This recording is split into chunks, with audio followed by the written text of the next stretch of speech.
আসসালামু আলাইকুম। আজকে আমরা ফর্ম মেথড স্পুফিং নিয়ে কথা বলবো।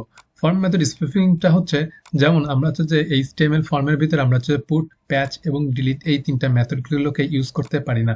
আমরা সাধারণত ইউজ করে হচ্ছে যে গেট এবং পোস্ট এই ২ টা মেথড। তো এখন আমরা পুট এবং প্যাচ, ডিলিট এই মেথডগুলো আমরা কিভাবে ইউজ করব সেই বিষয়টা নিয়ে কথা বলবো। তো দেখুন আমরা যদি ফর্মের ভিতরে পুট, প্যাচ এগুলো যদি ইউজ করতে চাই তাহলে সেক্ষেত্রে আমাদেরকে নেম নামে একটা প্যারামিটার ডিক্লেয়ার করতে হবে এবং সেই প্যারামিটারের ভিতরে ভ্যালু রাখতে হবে। আমরা হচ্ছে আন্ডারস্কোর দিয়ে মেথড এই কথাটা লিখতে হবে। তারপর হচ্ছে আমরা ভ্যালুর ভিতরে লিখে দিতে হবে যে আমি কোন মেথড দিয়ে এই ডেটাকে হিট করতে চাচ্ছি সেই মেথডের নাম। তাহলে ভ্যালু দিয়ে লেখার পর তারপর এখানে ক্যাপিটাল লেটারে আমাকে পুট কথাটা লিখতে হবে। তাহলে হচ্ছে যে আমার তখন এই ফর্মটা হচ্ছে যে পুট মেথডে সাবমিট হবে। তো যদি আমার এখানে পুট বাদ দিয়ে যদি আমি এখানে প্যাচ অথবা ডিলিট কথাটা লিখি তাহলে সেই প্যাচ অথবা ডিলিটে এই ফর্মটা সাবমিট হবে।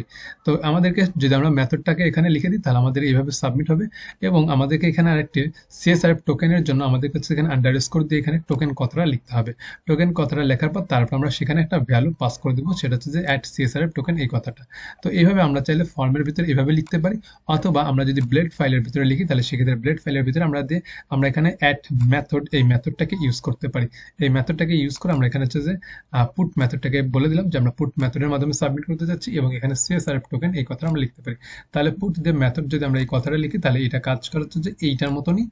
আর যদি আমরা সিএসআরএফ টোকেনের জন্য এরকম কোনো কোড লিখতে চাই তাহলে তার জন্য আমরা আসলে অ্যাট সিএসআরএফ শুধু এতটুকু লিখলে এটা ঠিক মতো কাজ করবে। তো এভাবে আমরা হচ্ছে যে আমাদের ফর্মটাকে আমরা আমাদের মতো করে যেটা পোস্টে পাঠাবো নাকি পুট বা প্যাচ বা অথবা ডিলিট এই মেথডে পাঠাবো সেই কথাটা আমরা এখানে লিখে দিতে পারি।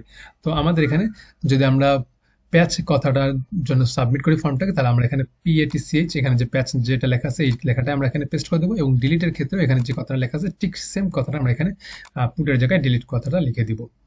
তো এই হচ্ছে আমাদের মেথড স্পুফিং। এছাড়া আমাদের এখানে আরো বেশ কিছু দেওয়া আছে যে অ্যাক্সেসিং দ্য কারেন্ট রুট। সেখানে আমরা যে কিভাবে কারেন্ট রুটকে আমরা অ্যাক্সেস করতে পারি সেই বিষয়গুলো সম্পর্কে। তো এখানে আমরা দেওয়া আছে যে রুট কারেন্ট, এক্ষেত্রে আমরা হচ্ছে যে কারেন্ট যে রুট আছে সেই রুটটাকে পাবো। তারপর হচ্ছে কারেন্ট রুট নেম, সেক্ষেত্রে আমরা নেমটাকে পাবো একটা স্ট্রিং হিসাবে।